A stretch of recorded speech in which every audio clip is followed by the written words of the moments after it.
Shalom Bapak Ibu keluarga Imamat Rajani yang dikasihi Tuhan Yesus. Puji nama Tuhan. Hari ini Jumat, kita akan mulai ibadah online malam ini. Kita berdoa dulu.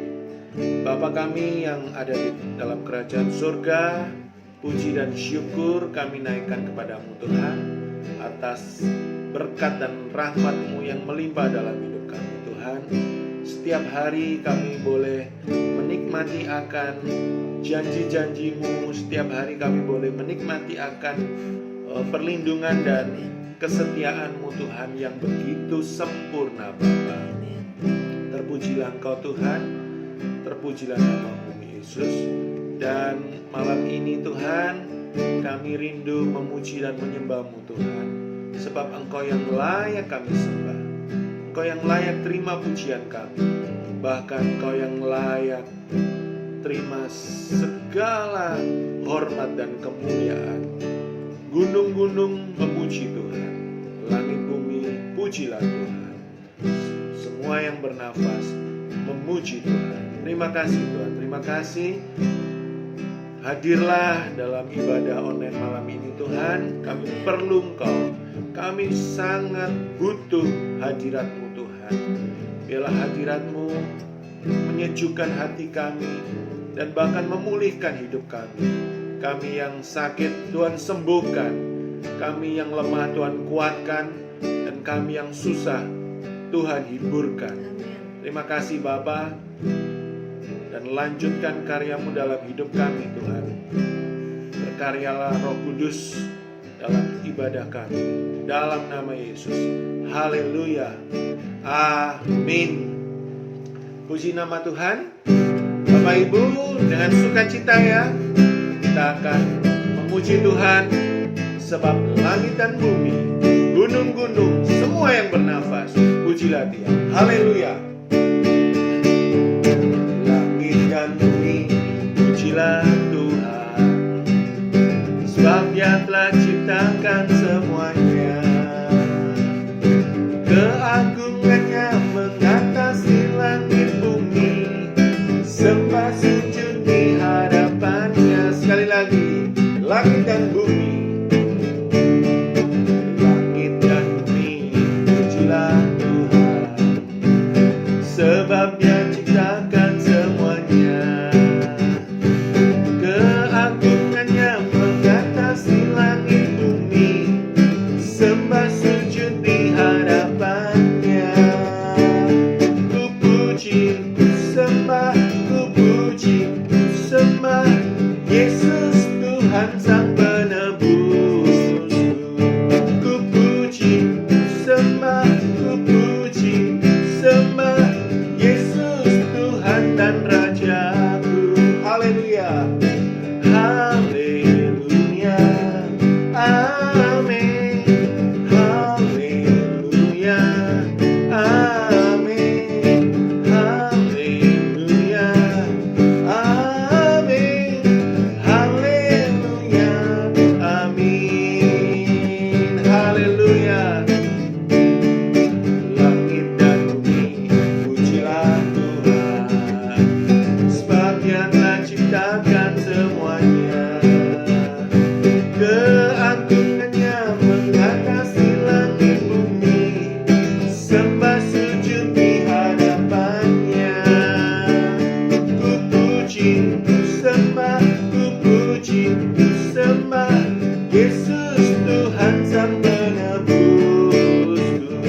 Ku puji, ku sembah, ku puji, ku sembah Yesus Tuhan dan Rajaku. Ku puji, ku puji, ku sembah, ku puji, ku sembah Yesus Tuhan Sang Penebus.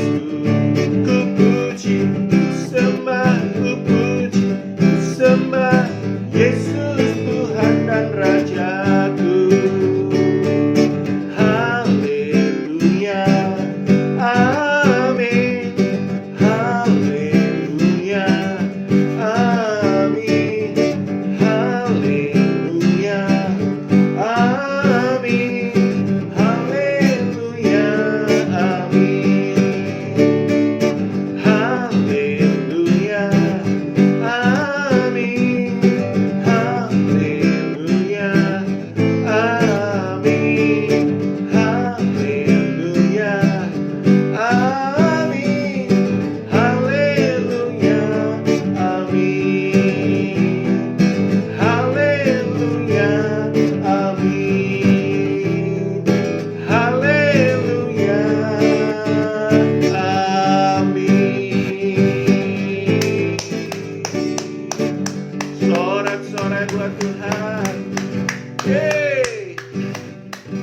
Yesus Kristus, Engkaulah Tuhan.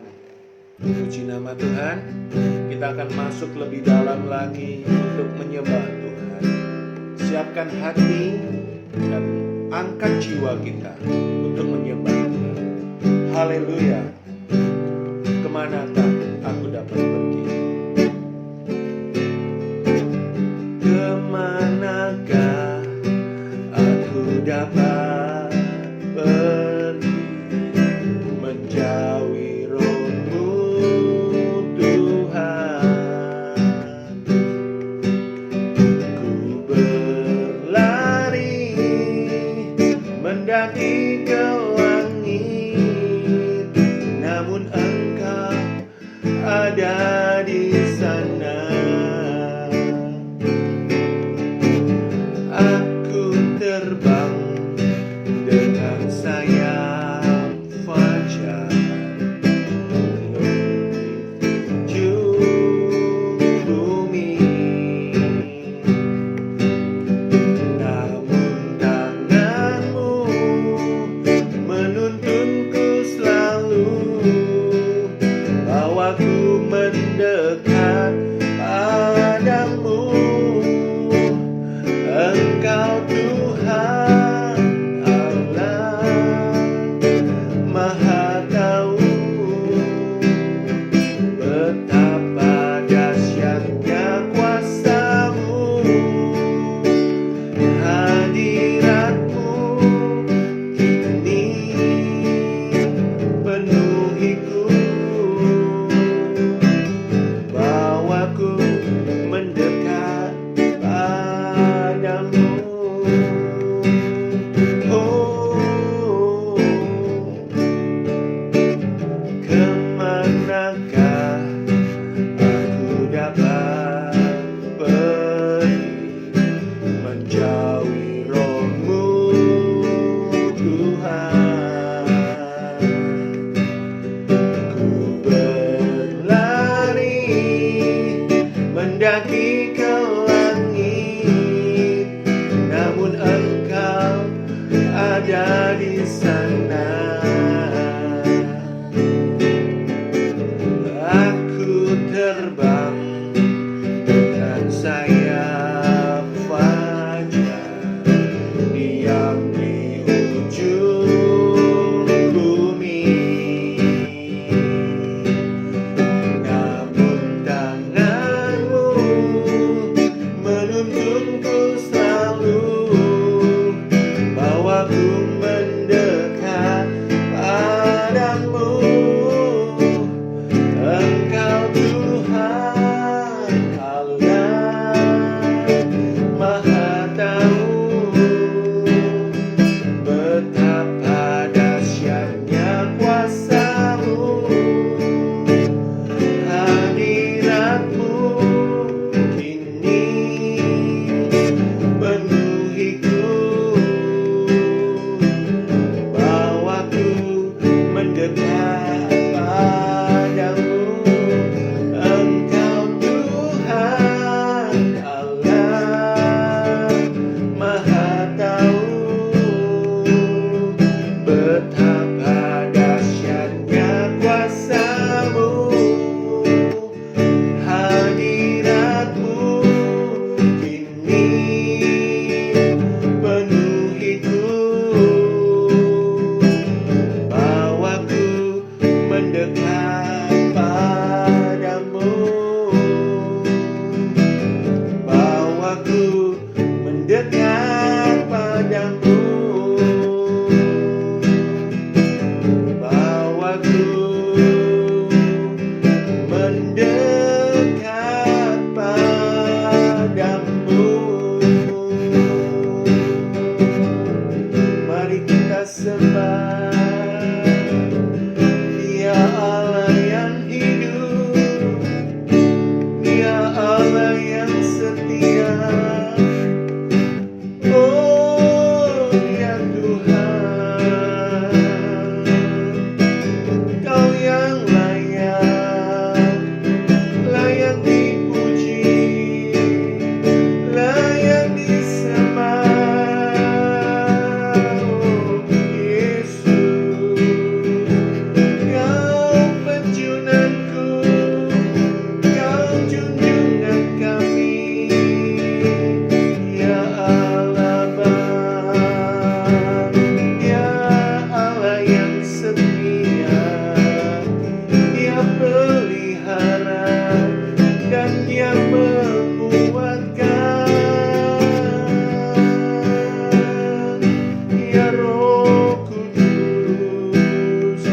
Jamah hati kami, jamah hati kami, Tuhan. Ubahkan hati jadi yang baru. Berikan ku hati baru, hati yang menyembah, hati yang menyembah kepadamu, Tuhan, Allah yang hidup. Syukur Tuhan, terima kasih buat segala perbuatanmu ajaib. Engkau ajaib, sungguh besar, sungguh mulia. Kami mau angkat hati kami, Tuhan, untuk menyembah, terus menyembah-Mu, Tuhan, lebih dalam lagi. Haleluya.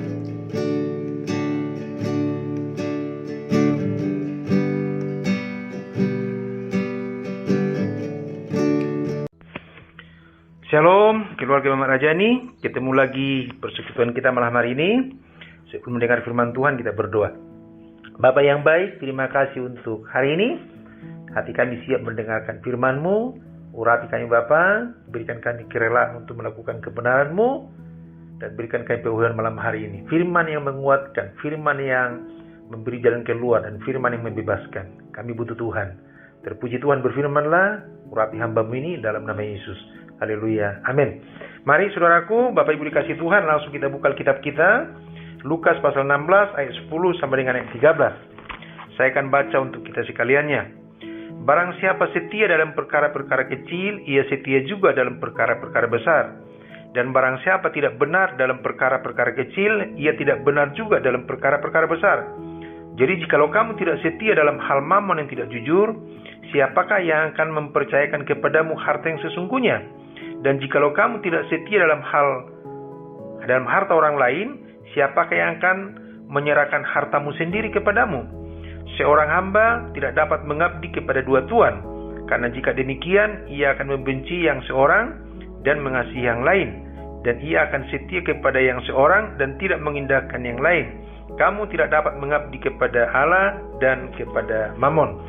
Saudara, dari pembacaan ayat firman Tuhan ini ada 5 poin penting yang saya mau bahas dari ayat-ayat ini. Yang pertama dikatakan, setia dalam perkara kecil, maka setia dalam perkara besar.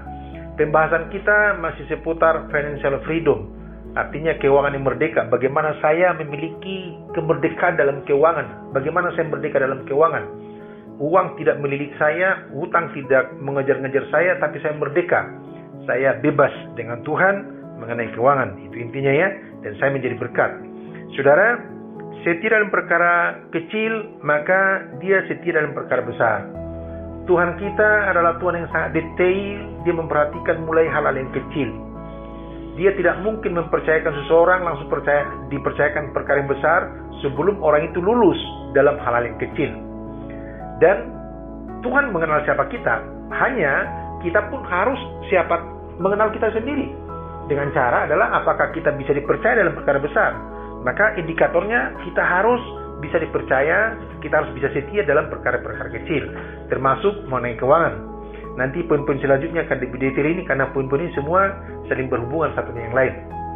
Lalu yang kedua dikatakan, jikalau kita tidak benar dalam perkara kecil, maka kita pun tidak mungkin benar dalam perkara besar. Maksudnya, kalau hari ini saya tidak pencuri 10 juta, 20 juta, saya tidak koruptor 1M, 2M, dan lain sebagainya, belum tentu karena saya bukan pencuri. Tetapi untuk melihat apakah ada benih dalam diri saya, kita lihat dalam perkara-perkara kecil. Seperti apa itu? Misalnya, kalau saya belum benar dalam hal 1000, dalam hal 2000, dalam hal 3000, maka sebenarnya saya pun tidak mungkin benar dalam perkara besar. Kalau hari ini saya tidak pencuri, bukan karena tidak pencuri, tapi karena tidak punya kesempatan. Tapi benih itu ada. Itu sebabnya Tuhan tidak akan mungkin mempercayakan kita perkara yang besar kalau kita belum setia dalam perkara kecil. Jadi harus benar dulu dalam perkara yang kecil, baru bisa diakui sebagai benar dalam perkara besar. Bahkan perkara kecil benar, itu belum tentu bisa secara otomatis bisa benar dalam perkara besar. Tapi memang harus diawal dari sini. Jadi kalau kita belum bisa dipercaya 2000, kita masih korupsi kecil-kecilan 2000, sesungguhnya benih korupsi itu ada. Hanya kita tidak punya kesempatan untuk melakukannya. Yang ketiga, dikatakan, jikalau tidak setia dalam hal mammon yang tidak jujur, maka tidak mungkin kita dipercayakan harta yang sesungguhnya. Apa harta yang sesungguhnya? Harta yang sesungguhnya adalah sebenarnya berbicara kerajaan surga, kerajaan Allah. Keharmonisan keluarga, kemaksimalan hidup, kemaksimalan hubungan antara suami, istri, anak-anak, dan pelayanan juga semakin dipercaya Tuhan. Intinya, hidup kita ada damai sejahtera di sana. Itulah harta yang sesungguhnya. Lalu saudaraku, kita tidak akan mungkin dapatkan ini jikalau kita belum setia dalam hal mammon yang tidak jujur. Jadi ukurannya adalah soal mammon. Ketika kita setia dalam mammon yang tidak jujur, mammon itu uang saudara, maka Tuhan akan mempercayakan kita harta yang sesungguhnya. Jadi kerajaan surga tidak akan mungkin dipercayakan sama kita kalau kita belum setia terhadap keuangan. Mammon tidak jujur. Kenapa uang disebut mammon tidak jujur? Ada minimal 2 alasan. Alasan pertama, kalau saya utang kepada si A, dan ada si B berhutang sama saya, yang akan lebih saya ingat adalah si B. Saya bisa lupa si A, karena saya punya utang sama dia.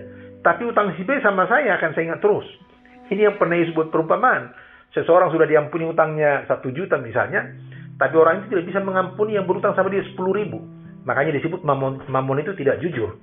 Atau yang kedua, kalau saya minjam, lalu waktunya untuk mengembalikan, minjam itu saya bisa berdoa dulu dengan macam-macam lah, beralasan-alasan supaya bisa diminjam. Tapi ketika waktu mengembalikan, saya juga punya alasan untuk lambat mengembalikan. Jadi waktu meminjam lagunya maju tak gentar, tapi mengembalikan panjang sabar. Saudara, ini artinya Anda belum setia dalam hal mammon.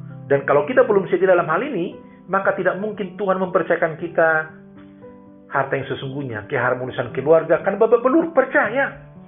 Kita akan hancur-hancuran di dalam harta yang sesungguhnya. Kedamaian, kebahagiaan akan kita tidak dapatkan kalau kita belum setia dalam hal yang tidak jujur. Ini kebenaran, yang ngomong bukan saya, tapi ini firman.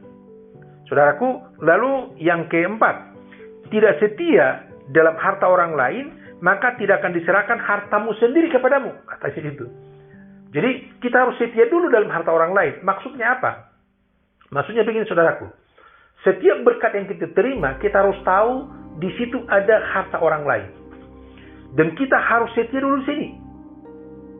Walaupun modelnya cuma 2.000, maka yang pertama tadi setia dalam perkara kecil. Walaupun itu hanya 5.000, maka yang kedua tadi tidak benar dalam perkara kecil. Jadi urutannya memang Tuhan buat seperti itu. Kita harus setia dalam perkara kecil, kita harus benar dalam perkara kecil, harus setia dalam hal mammon. Lalu selanjutnya, kita harus setia dalam harta orang lain. Saya sudah ngomong tadi, ketika kita menerima berkat, ada harta orang lain di dalamnya. Apa saja harta orang lain di dalamnya? Misalnya perpuluhan. Perpuluhan itu harta orang lain di dalamnya. Karena itu miliknya orang-orangnya Tuhan di muka bumi ini. Itu miliknya Tuhan, tapi Tuhan akan berikan kepada orang-orangnya di muka bumi. Maka disebut harta orang lain. Yang kedua, pembayaran SPP anak-anak, pembayaran listrik, pembayaran wifi, pembayaran telepon, itu harta orang lain. Kita harus setia di sini dulu, baru Tuhan memberikan hartamu sendiri kepadamu. Dengar baik-baik saudaraku, di tangan Tuhan dan di tangan bendahara-bendahara Tuhan, sesungguhnya ada harta milikmu sendiri di sana. Tapi Tuhan akan berikan itu kepadamu sebagai harta milikmu sendiri yang sah, jikalau kita sudah setia dulu di dalam harta milik orang lain. Ini kebenaran yang luar biasa. Ini firman yang dahsyat, yang ajaib sekali. Jadi kita dituntut untuk setia dulu, baru hak kita akan diberikan oleh Tuhan. Itulah firman yang diucapkan oleh Lukas ini. Luar biasa sekali. Lalu, yang kelima dikatakan, seorang hamba tidak bisa mengabdi kepada 2 tuan. Ini esensial saudara. Yesus tidak pernah mengkhawatirkan kita. Yesus tidak pernah khawatir ya, tapi ini bahasa saya supaya sederhana dimengerti. Tapi untuk keuangan, Yesus betul-betul mengkhawatirkan kita.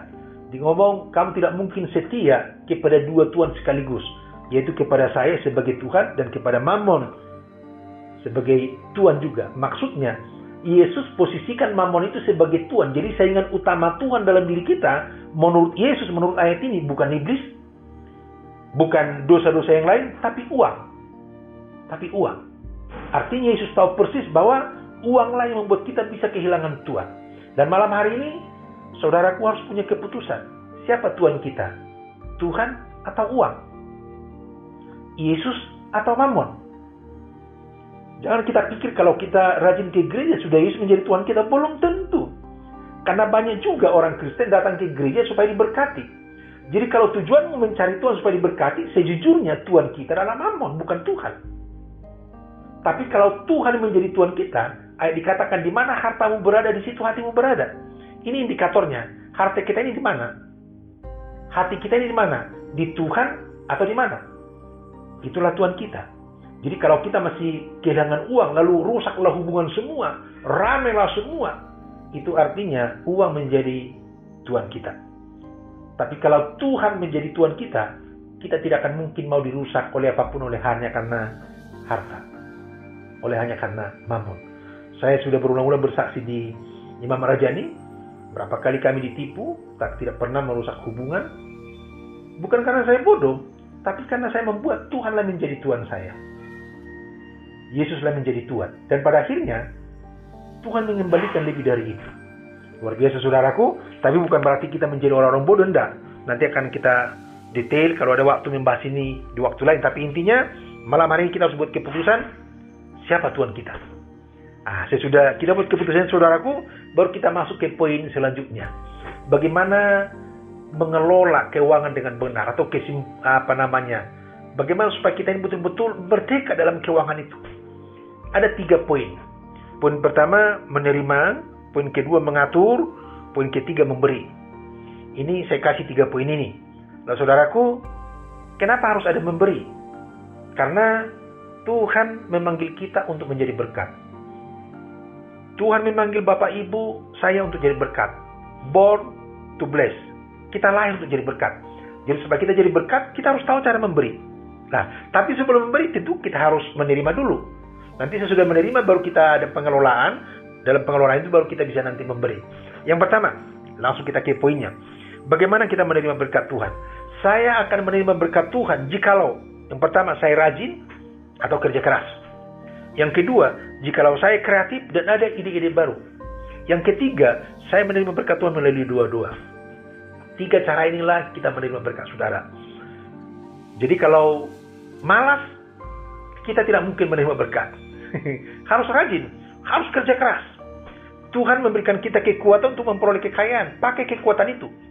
Salah satu arti dosa adalah kita tidak berfungsi. Tuhan sudah berikan kita kekuatan, tapi kita tidak fungsikan kekuatan itu. Dan itu dosa. Itu sebabnya malas itu dosa. Saya ulangi, malas itu dosa, saudaraku. Malas itu dosa. Jangan ada alasan. Malas itu dosa. Itu prinsipnya. Jadi jangan ngomong ayatnya Tuhan burung tidak menabur maka dikasih makan. Kita pun tidak perlu menabur. Itu kemalasan saudara. Dan itu dosa. Tetapi Tuhan berikan kita kekuatan, kepintaran, kemampuan. Kita kelola ini. Yang Tuhan berikan itu baru kita diberkati oleh Tuhan. Kerja keras. Akan ada inovasi-inovasi baru. Setiap kita dalam hadirat Tuhan, kita berdoa untuk suatu proyek, Tuhan memberikan inovasi baru, kreasi-kreasi yang baru. Itu pasti. Karena Roh Kudus adalah pribadi yang selalu memberikan kreativitas. Dan kita lahir untuk jadi berkat. Oke ya? Lalu yang berikutnya masih soal menerima ini, doa. Kita pun harus belajar menerima berkat Tuhan melalui doa. Jadi tidak semua karena keringat, tidak semua karena kreasi, tapi juga karena doa. Ketika kesulitan dalam pekerjaan dan jalan keluar, kita berdoa, Tuhan beri jalan keluar. Bahkan lebih ekstrim dari situ. Kita berdoa, Tuhan berikan kita berkat yang tidak ada hubungannya dengan pekerjaan kita. Kadang-kadang seperti itu. Dan tidak masuk akal. Tapi itulah cara Tuhan. Itulah cara Tuhan. Kita harus belajar menerima itu ya. Lalu sesudah kita sudah menerima berkat, baru masuk kita ke poin yang berikutnya, namanya mengelola, mengatur. Dalam mengatur ini ada saya kasih 3 poin. Poin pertama adalah memiliki ketahanan. Ketahanan terhadap iklan yang pertama. Iklan itu sangat manipulatif, saudara. Banyak orang tidak merdeka dalam keuangan karena sangat tergoda dengan iklan. Tidak tidak butuh kaos kaki, tapi karena dilihat 10.000 dibeli juga. Akhirnya membeli baju jadi kurang uangnya 10.000. Nah, ini contoh kecil ya, contoh kecil. Tapi memang iklan itu manipulatif, saudaraku. Lalu kita harus punya daya tahan. Jadi kalau kita mau belanja, kita harus catat dulu apa yang kita mau belanjakan, kita harus ingat-ingat. Sehingga kita jangan kejebak oleh iklan. Kita beli dulu apa yang kita sudah bahas di rumah, misalnya dengan pasangan atau kebutuhan. Baru kalau masih ada yang lain, ya silakan saja. Tapi intinya, jangan hidup oleh iklan, tapi hiduplah oleh kebenaran Tuhan. Lalu yang kedua, ketahanan yang kedua adalah ketahanan terhadap keinginan. Setiap kita ini punya keinginan, tapi tujuan Tuhan memberkati kita tidak untuk ini keinginan kita itu. Sekalipun memang ada ayatnya, bukan dilarang keinginan. Bahkan Mazmur 103, Tuhan juga menjawab keinginan kita dengan kebaikan. Tetapi saudaraku, itu bukan paling utama. Paling utama, masih ingat pengajarannya Tante Mary, Ito Mary.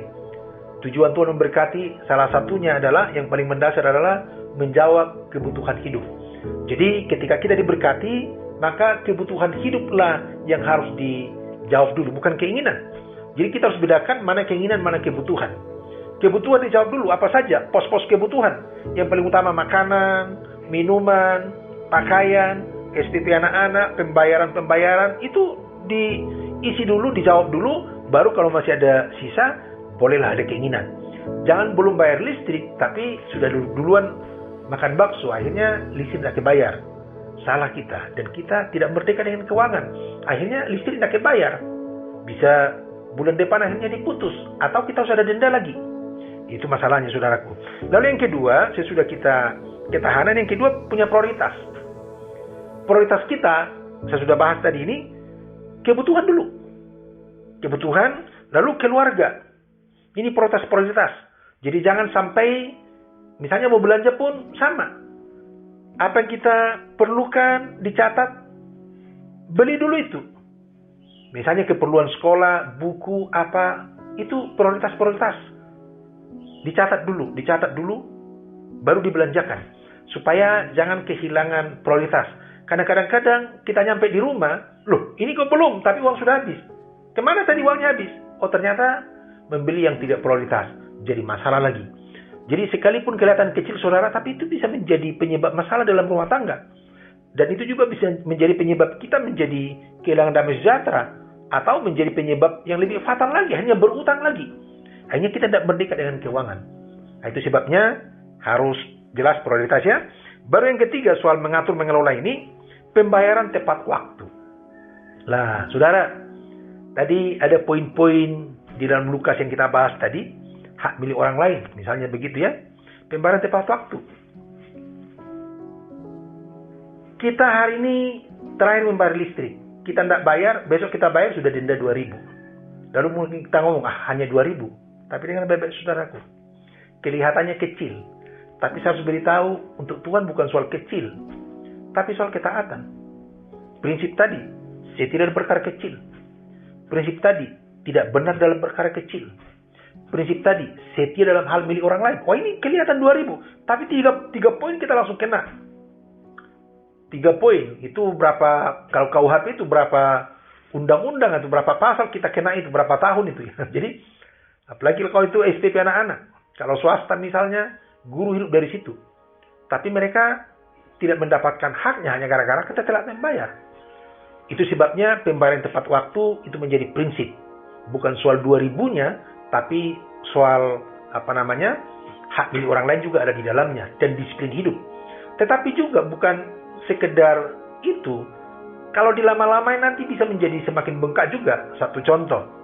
Kami terpaksa, saya ngomong terpaksa lah, tapi bukan berarti bersungguh-sungguh ya, tetap dengan rela hati memberkati teman-teman. Tapi saya ngomong terpaksa ini karena kebodohan teman. Ada teman kami yang anaknya tidak bisa menerima rapor gara-gara 1 tahun tidak bayar SPP. Ada satu lagi 6 bulan. Ya mungkin SPP-nya cuma 100.000 mungkin, tapi saya tidak tahu berapa, tapi mungkin. Tapi kita sudah 1 tahun kan menjadi 1.200.000, dan itu kan sudah menjadi persoalan besar. Tapi ya udah, tidak bisa, mau diapain? Mau tak mau terbuka sama kita, ya kita ikut membantu. Saya tidak berat membantunya, enggak ya. Tapi maksud saya, coba kalau dari awal dibayar per bulan tepat waktu, kan tidak nunggak seperti itu. Lah teman ini ketika kita nasihati, yang nunggak 6 bulan ngomong alasannya karena daring. Yang saya bilang, loh emangnya cuma lu yang daring? Anak-anak kita juga semua daring, bahkan seluruh Indonesia. Tapi kan kita bisa membayar tepat waktu, jadi tidak alasan. Intinya saudaraku, pembayaran tepat waktu. Lah sesudah itu poin ketiganya adalah memberi. Memberi, saya ulangi, memberi. Kita harus dilatih karena kita lahir untuk jadi berkat. Bagi bangsa-bangsa loh. Tapi kita awali mulai sekitar kita. Nanti ketika Tuhan lihat setia dalam hal kecil itu, baru Tuhan berikan perkara yang lebih besar lagi. Memberi yang pertama, kita memberi kepada Allah. Lalu yang kedua, sesudah kepada Allah kita memberi, misalnya perpuluhan, persembahan, misi, ada hal yang lain lah. Pokoknya pekerjaan Tuhan lah, pekerjaan Allah. Baru kepada sesama yang disaksikan oleh Om Dodi hari Jumat kemarin, ketika temannya butuh beras, itu memberi kepada sesama. Lalu sesudah itu baru kita juga memberi kepada orang miskin. Jadi ada 3. Kepada Allah, kepada sesama, seiman, kepada orang miskin. Kepada orang miskin, kalau kami, sudah komitmen kami. Caranya, kalau kami ya, saya tidak tahu Bapak Ibu, beli sayur, naik ojek, naik beca, beli sayur yang naik sepeda motor datang ke rumah itu, kami tidak mau nawar. Ngomong 5.000, udah kasih 5.000. Kita tidak akan mungkin miskin gara-gara dia naikkan 1.000, 2.000. Tapi itu cara kami memberkati orang miskin. Salah satunya. Lah, saudaraku, itulah memberi kepada Allah. Dan memberi juga kepada sesama. Silakan saja dikembangkan itu terus menerus. Tapi intinya kita harus ada memberi. Lah sesudah itu saudara, sesudah poin-poin ini, saya kasih lagi satu poin penting. Bagaimana hidup kita untuk lebih bisa. Saya kasih istilahnya itu 118. Apa itu 118? Setiap kita menerima berkat, langsung ambil 10%, ya itu perpuluhan ketatan kita, itu satu pertama. Satu kedua, 10% itu usahakan tabung. Baru 80%-nya itu kelola atur. Saya bersaksi, ketika kami pelayan di satu daerah, lalu salah satu jemaat yang kami melayani itu miskin, gajinya sedikit, lalu sampai kami ajarkan, sampai istri saya ikut ke bank untuk membuka rekening. Tapi kami ajarkan 118 ini. Menurut dia tidak mungkin, tapi kami mau belajar aja setia. Gajinya tidak banyak, paling banyak 1 juta per bulan. Waktu itu dia kerja sebagai karyawan di bengkel las, membuat pagar, membuat teralis, yang begitu-begitulah. Tapi saudara tahu, hari ini dia sudah punya bengkel las sendiri. Dari mana modalnya? Tabung yang 10% tadi. Jadi setiap gajian 10%, setiap gajian 10%. Sekarang dia sudah bisa memberi, sudah bisa menjadi berkat bagi orang lain. Kelihatan kecil, tapi sangat berdampak. Kita juga bisa lakukan lebih dari itu kalau kita mau. Intinya Bapak Ibu, kalau yang poin terakhir ini hanya anjuran saya supaya kita punya lumbung. Karena Tuhan juga ngomong, saya akan memberkati lumbung-lumbungmu. Karena kita tidak tahu seperti apa, bukan karena kita khawatir tentang hari esok, enggak. Tapi memang Tuhan sudah mengajari kita harus punya lumbung. Amsal 3, dia memberkati lumbung kita. Lalu oleh lumbung itu juga kita bisa memberkati banyak orang. Bisa memberkati pekerjaan Tuhan, bisa. Intinya kita siapkan. Bahkan Yusuf membuat lumbung-lumbung, akhirnya bangsa-bangsa bisa diberkati oleh lumbung-lumbung itu. Jadi maksud saya seperti itu. Oke Bapak Ibu, sederhana, singkat, tapi ini akan kita perluas lagi maksud saya, melalui pertanyaan-pertanyaan diskusi kita. Kalau ada yang bertanya silakan, tapi kita berdoa dulu. Terima kasih Tuhan untuk kebenaran-Mu, bersyukur untuk firman-Mu. Terima kasih, kami merasa luar biasa hari ini. Kami butuh terus Tuhan. Berkati kami Bapa, dalam nama Yesus. Haleluya. Amin. Mari Bapak Ibu kita berdoa syafaat pada malam hari ini. Allah Bapa kami yang bertata dalam kerajaan surga yang mulia, Bapa yang kami kenal dan kami sembah di dalam nama Tuhan kami Yesus Kristus. Bapa kami ucap syukur, terima kasih atas kesempatan pada malam hari ini. Kami masih boleh beribadah meskipun lewat online, tetapi tidak mengurangi rasa syukur kami untuk beribadah kepada Engkau. Terima kasih ya Bapa. Kami berdoa bersyafaat untuk bangsa dan negara kami pada malam hari ini. Bapa, Engkau turunkan belas kasihan-Mu buat bangsa negara kami. Engkau memulihkan baik dari segi ekonomi, politik maupun kesehatan. Tuhan beri hikmat kepada Bapak Presiden, berserta bawahannya di dalam mengambil segala keputusan dan kebijakan yang bermanfaat bagi rakyat Indonesia ini. Bapa, kami juga berdoa untuk para dokter dan tenaga medis yang saat ini sedang menangani para pasien COVID. Tuhan cover mereka, Tuhan melindungi dan menjauhkan dari segala sakit penyakit ini. Juga keluarga mereka Tuhan cover juga. Terima kasih ya Bapa, Engkau sungguh baik dan amat baik. Kami teringat kepada keluarga Imam Ahmad Rajani. Tuhan, Engkau tahu apa segala pergumulan yang ada di keluarga masing-masing Imam Ahmad Rajani ini. Tuhan, Engkau memberkati pekerjaan mereka, anak-anak Engkau berkati studinya, juga apapun yang dikerjakan oleh keluarga Imam Ahmad Rajani Engkau buat berhasil. Terima kasih Tuhan Yesus, kami teringat untuk saudara-saudara kami yang sakit, yang saat ini sedang isoman, terkhusus untuk Ibu Ira, Mbak Santi, Pak Edi Susanto, Cik Lydia, Pak Sony, dan Ferdi. Tuhan tolong mereka, Tuhan jamah, dan Tuhan memberi kekuatan dan kesembuhan. Juga terkhusus kami berdoa untuk Opa Amor yang saat ini sedang sakit kanker hati. Tuhan juga menjamah, Tuhan sembuhkan Opa Amor. Juga untuk Bapak Parman yang saat ini sedang kelemahan tubuh, Tuhan juga Engkau menyembuhkan, Engkau memulihkan kesehatan dari Pak Parman sehingga bisa beraktivitas seperti semula. Terima kasih Tuhan Yesus, Engkau sungguh baik, teramat baik. Kami menyerahkan hidup kami sepenuhnya hanya di dalam nama-Mu saja. Kami percaya Engkau yang berdaulat atas hidup kami, Engkau melindungi kami, menjauhkan kami dari segala mara bahaya ini. Dan kami percaya apapun yang kami kerjakan, Tuhan selalu tolong, Tuhan selalu melindungi kami. Terima kasih Bapa, kami menyerahkan semuanya di dalam nama-Mu saja. Di dalam nama Tuhan Yesus kami sudah berdoa dan mengucap syukur. Haleluya, amin. Terima kasih Tuhan untuk malam hari ini. Bersyukur untuk ibadah kami. Tuhan, sebelum kami akhiri, Tuhan Engkau berkati hamba-Mu Pak Herman yang bawa puji-pujian, termasuk juga saya yang Tuhan pakai sebagai penyambung lidah-Mu, dan kami semua keluarga besar Rajani berada dalam cover perlindungan-Mu Tuhan. Khususnya dalam COVID ini kami membutuhkan perlindungan-Mu yang ekstra. Tolong kami supaya tetap kami bisa maksimal di dalam kerajaan-Mu, tapi dalam lindungan-Mu. Biarlah hari ini kami bersyukur karena Tuhan menjanjikan kami untuk jadi berkat bagi banyak bangsa. Akhirnya Bapa, sekali lagi biar tangan-Mu terulur memberkati setiap kami dan hamba-Mu yang angkat tangan. Damai sejahtera daripada Bapa, penyertaan Yesus dan pekersuan Roh-Nya biar terus menjadi bagian kita. Kita diberkati, kita disehatkan, kita dibimbing, kita dituntun di dalam nama Tuhan Yesus. Dan kita terima itu dalam nama Yesus. Haleluya, haleluya, amin, amin.